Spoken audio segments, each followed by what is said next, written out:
all those times you can fairly accuse an entity or even just a buddy of overhyping something. Not this.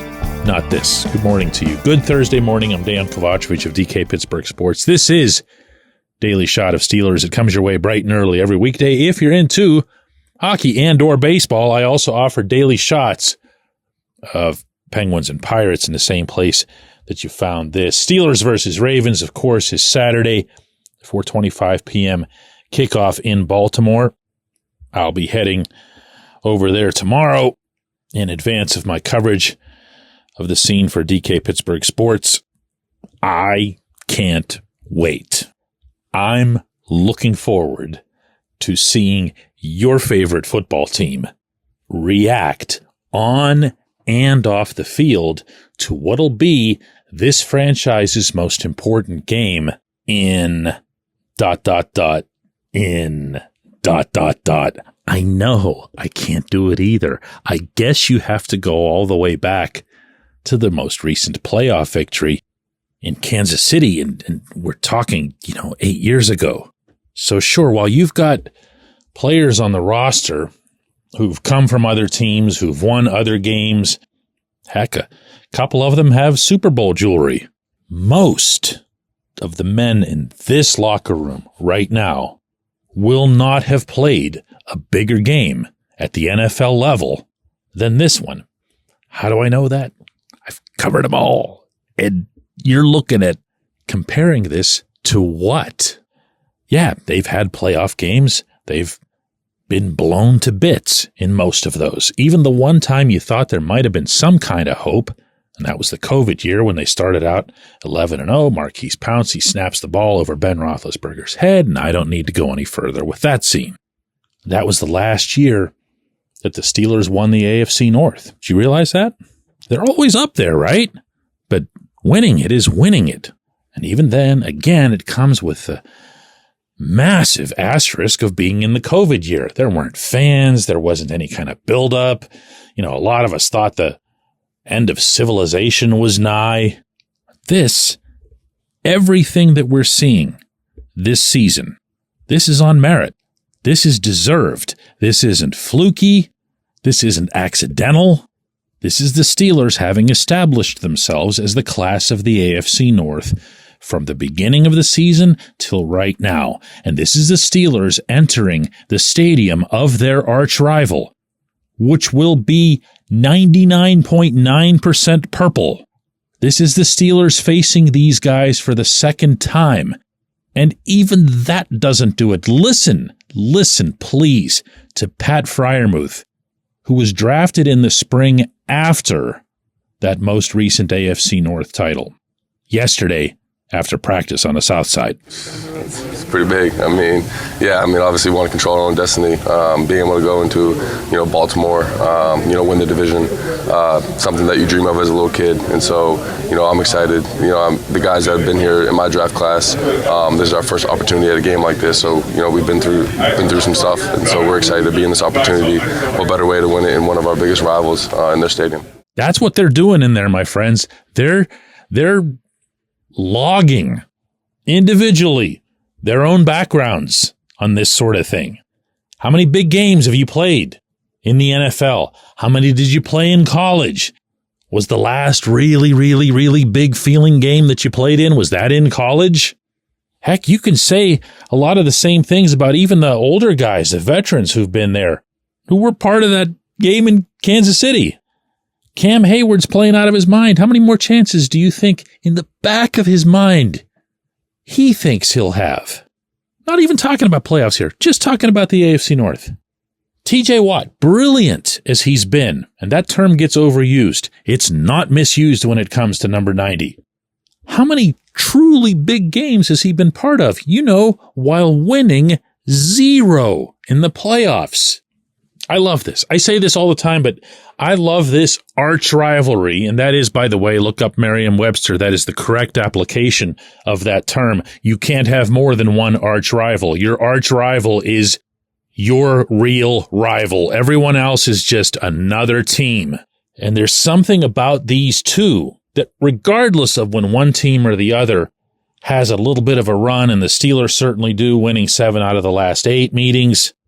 Everything seems to find a way into the peak possible dramatic framework. It's crazy. There's a saying in baseball that if you put somebody in the outfield and they've never played there before, the ball will find you.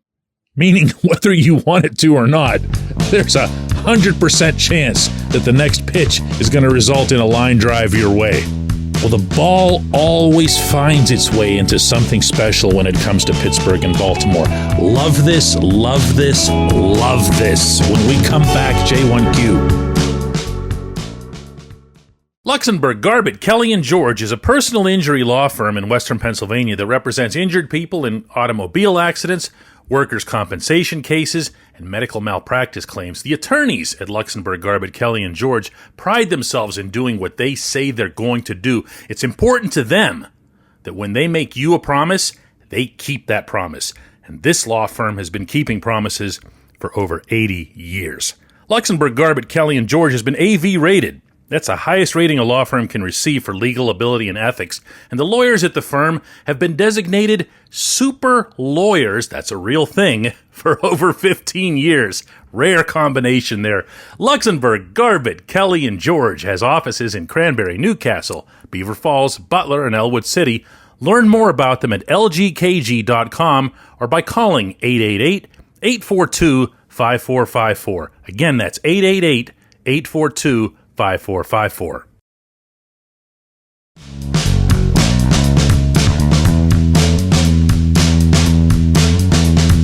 Today's J1Q comes from Teresa, who says, DK, I appreciate your analysis, but we've been talking about this Steelers team cleaning up the sloppy play since way back in training camp. While it's controllable, at what point do we start thinking this team just is what it is, sloppy and undisciplined? And what's the answer to that problem? Is it coaching or is it personnel that needs changing? Well, the first thing that it needs, Teresa, is an accurate and overarching assessment. In other words, you don't just go to the last bad thing you can think of and say this is how it is. Realistically, if you go to, the Atlanta game, the Denver game, when the Steelers were committing a whole bunch of holding penalties, regardless of who the officials were, and there's some crews in this league that just throw flags nonstop when it comes to offensive line infractions. We also saw a ton of false starts, a whole slew of guys lined up incorrectly at the snap. And just from the infractions that I'm citing here, yeah, most of them were offensive line related, so you really felt them as an observer, and you should have, because this offense wasn't great, and it needed every one of those 10 or 15 or 5 yards that they would lose. There were even a lot of flags on the special teams, you might remember, at the very beginning. Well, that's not really that much of a problem anymore. Look, I was in Philadelphia. In fact, all that nonsense in the end zone happened pretty much right down in front of me. But the other part of assessing all of this in a way that's the most helpful is to understand what was a real penalty and what wasn't. And there was a lot of that in that Philadelphia game. The Steelers were flagged 5 times for 60 yards in that game. Out of those 5, 2 of them went to Darnell Washington and Calvin Austin for the fracas in the end zone, which, as we've all seen in recent days, was just an abominable call, not only by the officials out there, but also by the eye in the sky from New York. How you don't see those punches being thrown, meaning by Darius Slay, is beyond me. There's one angle where there's a referee looking right at Slay doing it, and they congregate and they're talking to the people in New York, and they come to the conclusion that Slay was just trying to get his arms free or something or whatever. They blew it. So there's 2 flags right there that you can just pretty much, for our purposes, Teresa, pick up. Is it a little undisciplined to be getting into that nonsense? Yes, of course it is. But is it the sort of thing that you're expecting only one side to get penalized? No, you never see that in the NFL. Never. You see it in hockey. You don't see it in football. In the NFL, the referees just throw a bunch of flags and have a bunch of offsetting penalties, and that's all that needed to happen there. Then there's Montravius Adams. So Mon gets flagged for a personal foul. That's the official call because he made contact with the other team's long snapper. That's just the way the rule is. That was put in a couple of years ago. Whatever. It's there. Now, you say, Teresa, that this is a discipline issue, and I'm sure, again, as I just said with these other ones, you're completely correct.